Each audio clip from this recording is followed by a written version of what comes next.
সবাই কেন সোনালী ব্যাংক থেকে হোম লোন নিতে চাচ্ছে? তিনটি বড় কারণ যা হয়তো আপনি আগেই জানতেন না। দর্শক, আজ সোনালী ব্যাংকের হোম লোনের লিমিট, ইনস্টলমেন্ট ও কি ডকুমেন্টস লাগবে এবং নানান সুবিধাবলী তুলে ধরবো। তাই আপনি যদি স্বপ্নের বাড়ি বানাতে চান তাহলে সোনালী ব্যাংকের এই ভিডিওটি আপনার জন্যই। তাই আর দেরি না করে চ্যানেলটি সাবস্ক্রাইব করুন এবং ভিডিওটির সঙ্গেই থাকুন। সোনালী ব্যাংক সরকারি ব্যাংকগুলোর মধ্যে সর্ববৃহত্তম ব্যাংক। গ্রাহকদের বিভিন্ন চাহিদা মেটাতে নানা ধরনের লোন স্কিম নিয়ে এসেছে সোনালী ব্যাংক। আপনার প্রয়োজন মতো আপনি আপনার সেরা স্কিমটি বেছে নিতে পারেন। স্বপ্নের বাড়ি বানাতে হলে সোনালী ব্যাংকের হোম লোন হতে পারে আপনার জন্য বড় অ্যাসিস্ট্যান্ট। আর সোনালী ব্যাংকের এই হোম লোনটি পেতে হলে আবেদনকারীর নিজস্ব জমির মালিকানা থাকলে বাংলাদেশের যে কোনো নাগরিক সোনালী ব্যাংকের এই হোম লোনের জন্য আবেদন করতে পারবেন। একাধিক মালিকানাধীন জমির ক্ষেত্রে শুধুমাত্র সকল মালিক আবেদন করলেই সেটি বিবেচ্য হবে, অথবা পাওয়ার অফ অ্যাটর্নি যিনি হোল্ড করেন তিনি আবেদন করলেও চলবে।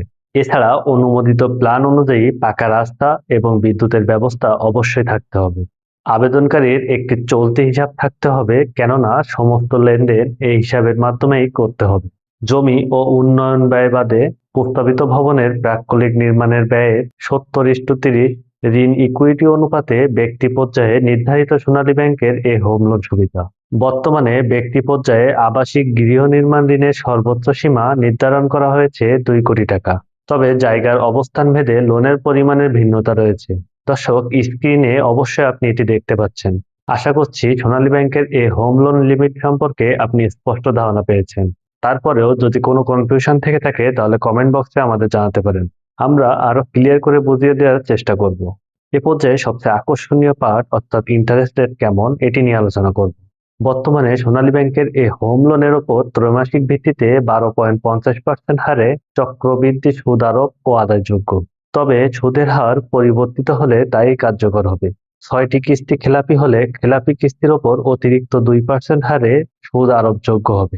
ঋণ খেলাপি হলে ব্যাংক আইনানুগ ব্যবস্থা গ্রহণ করতে পারবে। তবে এই ঋণে কোনো সুদ মওকুফ সুবিধা থাকবে না। ফলে লোন নেয়ার ক্ষেত্রে অবশ্যই সক্ষমতা বিবেচনা করেই আবেদন করতে হবে। দর্শক, স্ক্রিনে ইনস্টলমেন্টের হারের একটি চিত্র দেখতে পাচ্ছেন। সোনালী ব্যাংকের এই হোম লোনের কিস্তি অ্যামোর্টাইজ পদ্ধতিতে প্রত্যেক কিস্তির পরিমাণ সমান হবে। এখানে সহজে বোঝার জন্য 12.5% হারে প্রতি 1 লাখ টাকার কিস্তির হিসাব স্ক্রিনে দেখতে পাচ্ছেন। একটু খেয়াল করুন, গ্রেস পিরিয়ড শেষ হওয়ার পরবর্তী মাস থেকেই কিস্তি পরিশোধ করতে হবে। সোনালী ব্যাংকের এই হোম লোনের সর্বোচ্চ মেয়াদ গ্রেস পিরিয়ড সহ 20 বছর। অবশ্যই মনে রাখবেন সুদের হার পরিবর্তনশীল এবং 6টি কিস্তি খেলাপি হলে অতিরিক্ত 2% সুদ বাড়তি বোঝা হিসেবে যুক্ত হবে। তবে আপনি চাইলে ঋণের কিস্তি অগ্রিম পরিশোধ করতে পারবেন। মূলত দীর্ঘ গ্রেস পিরিয়ড, তুলনামূলক কম সুদ এবং দ্রুত প্রাপ্তির নিশ্চয়তার জন্যই গ্রাহকদের পছন্দের শীর্ষে রয়েছে সোনালী ব্যাংকের এই হোম লোন সুবিধাটি। দর্শক, এ পর্যায়ে সোনালী ব্যাংকের এই হোম লোন প্রাপ্তির ক্ষেত্রে কি কি কাগজপত্রের প্রয়োজন পড়বে তাই দেখে নেব। একজন কাস্টমারের সোনালী ব্যাংকের জেনারেল হাউস বিল্ডিং লোন পেতে হলে এনআইডি কার্ডের ফটোকপি, পাসপোর্ট অথবা জন্ম সনদ অথবা চেয়ারম্যান বা কমিশনের সনদের ফটোকপি, যাতে কিনা স্থায়ী ঠিকানা বোঝা যায়, ঋণ গ্রহীতার ভ্যালিড মোবাইল নাম্বার, সংশ্লিষ্ট শাখায় সচল চলতি হিসাবে 6 মাসের সন্তোষজনক বিবরণী, নির্ধারিত ফরম্যাটে ঋণ গ্রহীতার বায়োডাটা, আয়কর প্রত্যয়নপত্র এবং জমি সংক্রান্ত বেশ কিছু ডকুমেন্টসের প্রয়োজন পড়বে।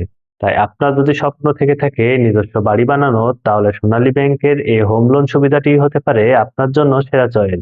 তাই ভিডিওটি ভালো লাগলে লাইক করুন, কোনো জানার থাকলে কমেন্ট করুন এবং বন্ধুদের মাঝে শেয়ার করুন। আর হ্যাঁ, চ্যানেলটি সাবস্ক্রাইব করতে অবশ্যই ভুলবেন না। ধন্যবাদ।